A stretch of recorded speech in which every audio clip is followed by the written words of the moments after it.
Hello, আসসালামু আলাইকুম। আশা করি আল্লাহর রহমতে সবাই ভালো আছেন। আলহামদুলিল্লাহ, আমিও ভালো আছি। আজকে আমি আপনাদের সাথে শেয়ার করব প্রথম ডেইলি ব্লগ। ব্লগটি শুরু থেকে শেষ পর্যন্ত দেখবেন। আশা করি আপনাদের ভালো লাগবে।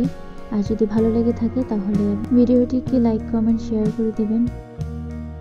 সকালে ঘুম থেকে উঠে এক গ্লাস পানিতে এখানে কিছু তুমকার দানা ভিজিয়ে খেয়ে নিলাম।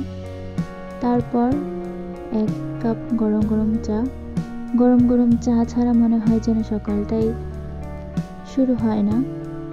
চা নাস্তা করে কিছুক্ষণ সবার ভিডিও দেখলাম, কমেন্ট করলাম, তাদের চ্যানেল সাবস্ক্রাইব করে এবার চলে আসলাম ঘর গোছাতে।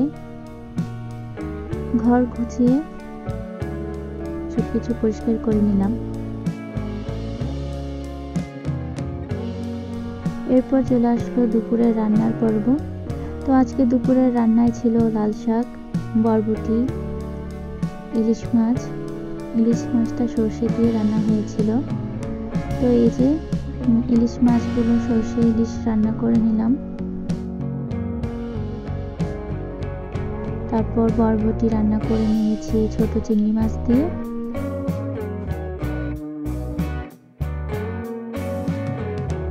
লাল শাক ভাজি আর ছোট চিংড়ি মাছের ভর্তা। দুপুরের খাবারগুলো আলহামদুলিল্লাহ খুবই ভালো ছিল। এরপর বিকাল টাইমটা আসরের নামাজের পরে কিছুক্ষণ বাইরে হাঁটাহাঁটি করতে গিয়েছিলাম। তো এই যে বাহিরে হাঁটতে হাঁটতে বাহিরের কিছু ফুটেজ নিয়েছি আপনাদের সাথে শেয়ার করার জন্য। স্কুল ছুটি হয়েছে বিকেলে, সেই স্কুলের ছুটির কথা মনে পড়ে গেল যখন আমরা সবাই একসাথে স্কুলে ছুটি হলে গল্প করতে করতে বাসায় ফিরতাম। যার যার বাসায় অনেক গল্প নিয়ে আমরা পৌঁছে যেতাম। তো ওদেরকে দেখে আমার সেই কথা মনে পড়ে গেল। এই যে রেল লাইনে বসে মুরব্বীরা আড্ডা দিচ্ছে, দোকান থেকে চা নিয়ে রেল লাইনের উপর বসে চা খাচ্ছে আর আড্ডা দিচ্ছে। এই যে কিছু দোকানের ফুটেজও নিয়েছি আপনাদের সাথে শেয়ার করার জন্য। হাঁটতে হাঁটতে চলে এসেছি পুকুর পাড়ে। এই পুকুর পাড়টাতে প্রত্যেকদিন বিকালে ফুচকার ভ্যানরা আসে।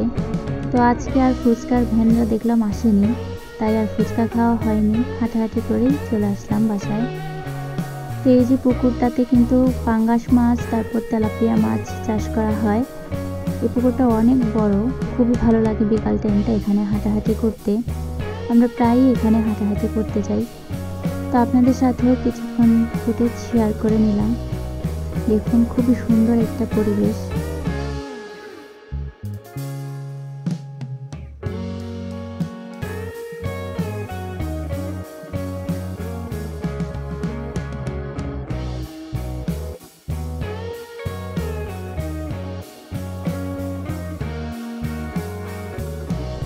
হাঁটাহাঁটি করে বাসায় চলে এসেছি। বাসায় এসে আবার মাগরিবের নামাজ পড়ে বিকেলের যে নাস্তাটা হয় সেটা সন্ধ্যার পরে খেলাম। তো বাসায় এসে বানিয়ে নিয়েছিলাম হোমমেড পাস্তা। এই পাস্তাটা আমি বাসায় বানিয়েছি। আপনারা যদি চান তাহলে আমি এর একটা রেসিপি আপনাদের সাথে শেয়ার করব। তো আমার প্রথম ব্লগটি আপনাদের কেমন লেগেছে অবশ্যই আমাকে জানাবেন। ভিডিওটি ভালো লেগে থাকলে চ্যানেলটিকে সাবস্ক্রাইব করে দিবেন, লাইক, কমেন্ট, শেয়ার করবেন। আজকের মতো আল্লাহ হাফেজ।